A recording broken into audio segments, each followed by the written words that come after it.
Howdy y'all, it's Russell back with Gwinnett Lawns in beautiful Atlanta, Georgia. It is Sunday, September 22nd, 2019, and I came out to the garage. What's wrong with this picture? I noticed the mower was doing the lean-to. Look there, we got a flat tire. Yup.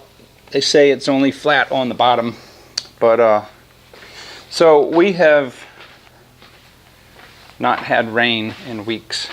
It's absolutely beautiful here. It's probably about 85 degrees. The lawn game is strong here. Notice the greenery, and that's non-irrigated. What the freak is that? Is it a UFO? Anyway, so I'm going to show you guys the quickest way to do this. Now, I don't know what's wrong with this tire. Obviously, something has punctured it. It has always held air fine. The problem with having the tire flat on this side is there's not a really good place to lift the mower. On this side, I could put a block of wood and use my floor jack and lift it on the frame. However, there is no way to do that on this side. So I'm just going to take my automotive floor jack. I've already moved the blade away from here. And while this is not the absolute best place to lift the deck, because this is a floating deck, and it's going to lift up a little bit before it lifts the mower. There we go.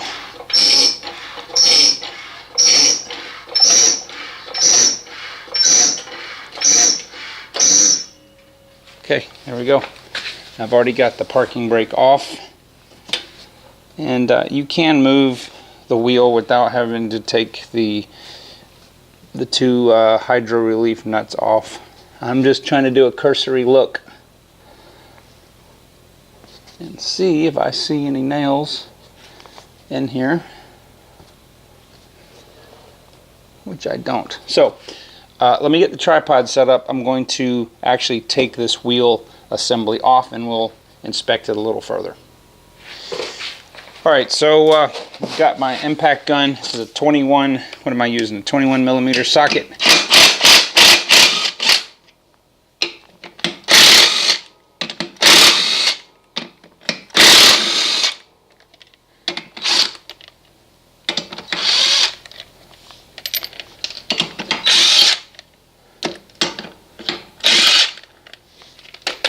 Alright, so let's pull this off.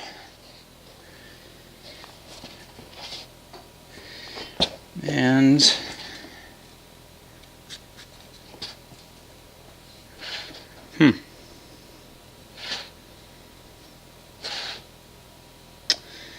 well, I see absolutely nothing in the tire.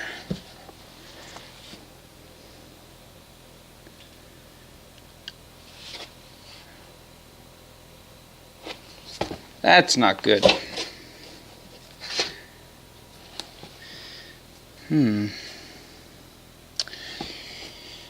Alrighty. Alright, so next what I'm going to do is I'm going to go ahead and fill the tire up with air. And let me get the compressor going, and I'll cut this off until the compressor fills up, so you don't have to listen to that. Alright, so let's fill this guy up and see if we can find the leak.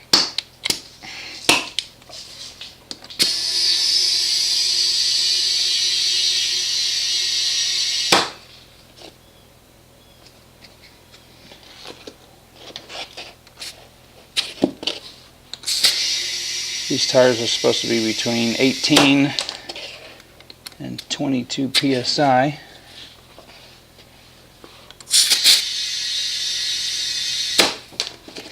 So I checked it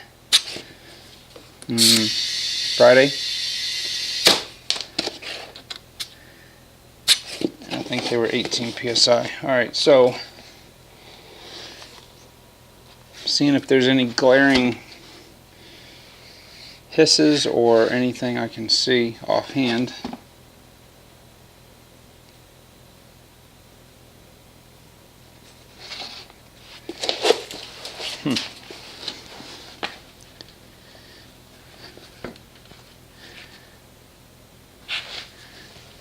There's not.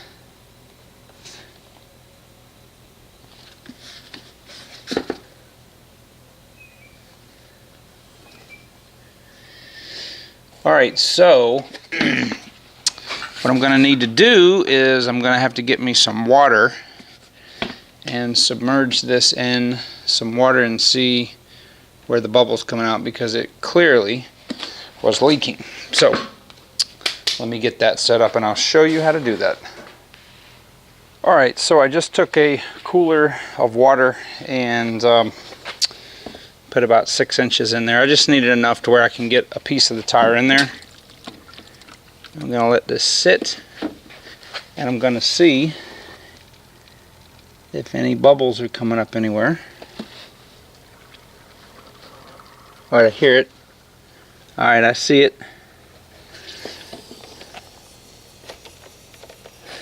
Alright, let me turn this around so you guys can see what I'm seeing.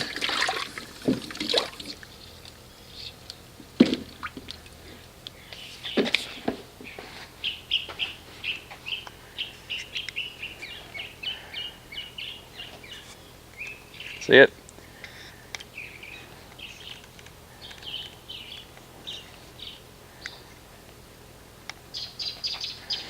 Alright, so now I can hear it, but I don't see it. Oh, I see, right there. Alright, it is a piece, it looks like a staple.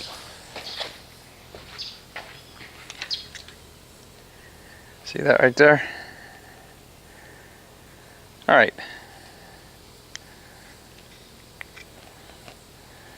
Now, you could take it to a tire store, but it's Sunday, it's a beautiful day here in Atlanta, and I'm going to show you how to fix this yourself. I'm going to show you 2 different ways.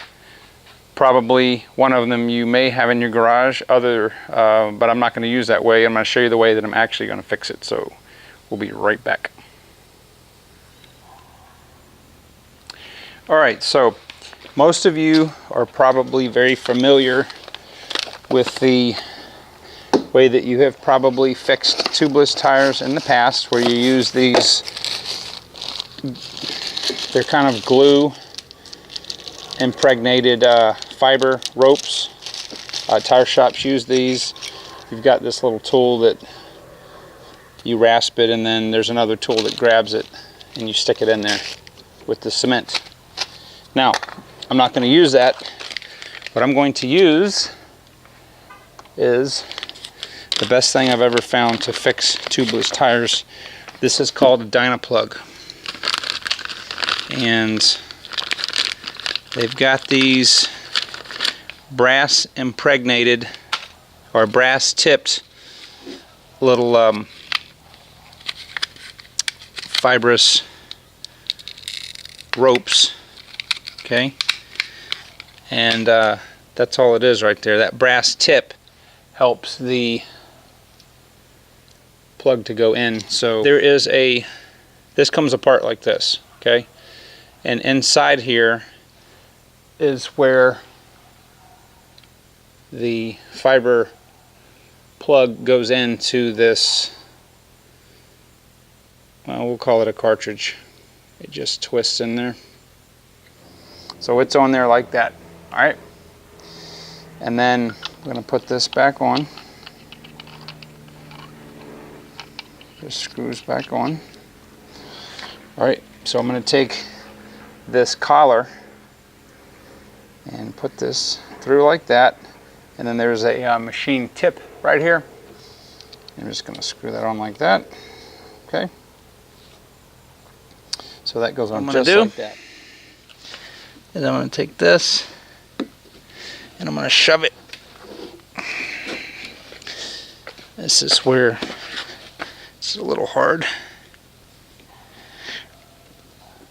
Okay, just like that, and then it pulls out, and that's it. This is the easiest thing in the world. Now there's your plug, okay? And let me show you.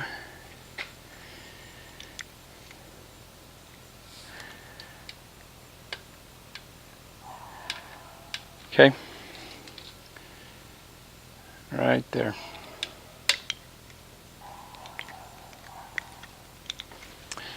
So I want to show you guys something real quick. So here is, I just took a brand new plug out of the package that hasn't been subjected to heat, and it just that's how it's supposed to slide in there. So now it's ready for use, and I'll just unscrew this, drop it down in there, screw that back on, and put the collar on. Whoops.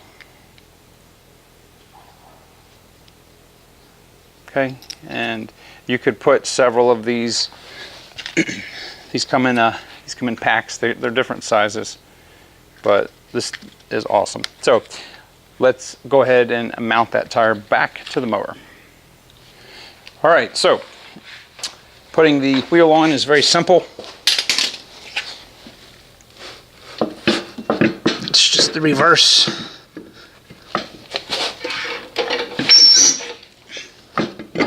Okay, now these wheel nuts, lug nuts, get torqued between 80 and 90 pound-feet according to the Wright manual. So we'll be doing it at 85.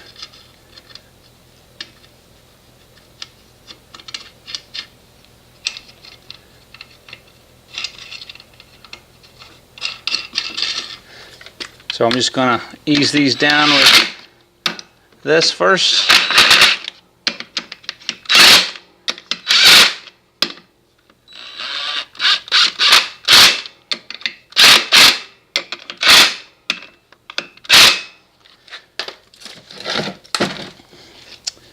And we'll use our torque wrench. I've got it set to 85.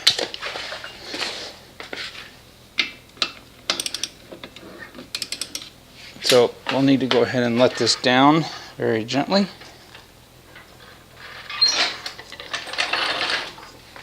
Put the emergency brake on.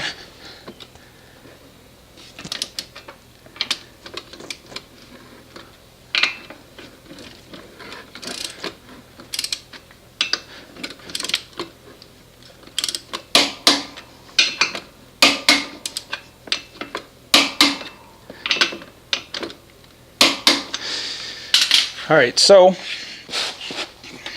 go ahead and check my pressure. I'm going to add a little bit. Get it to 20.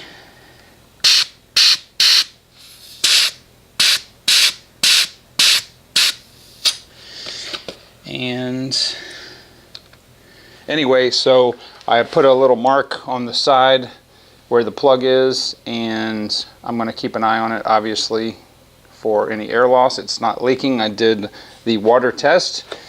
Don't know what kind of downtime this would take if you had to take the tire off and take it to a dealer or a tire shop. I'm going to put a link to the dyno plugs in the description. Keep a set on your truck, on your trailer with you, and you know, if you can just zip the tire off, or if you see a nail or something where you can get to it, you can use the plug without having to take the tire off. It just so happens to be I couldn't see where it was. So anyway, hope this helps you guys. Definitely that is the best tire plug kit that I have found to date, and it blows away anything else I've ever seen. Quick and easy to use. So guys, thank you for watching. If you haven't subscribed, please do so. I will be doing a, look at this, a blade change here. Now Fisher Barton, the laser edge blades, they don't make them for this mower, but I believe the They make them for the big dog, and that has the same blade specs. Anyway, that's for another video. Guys, I will talk to you on the next video.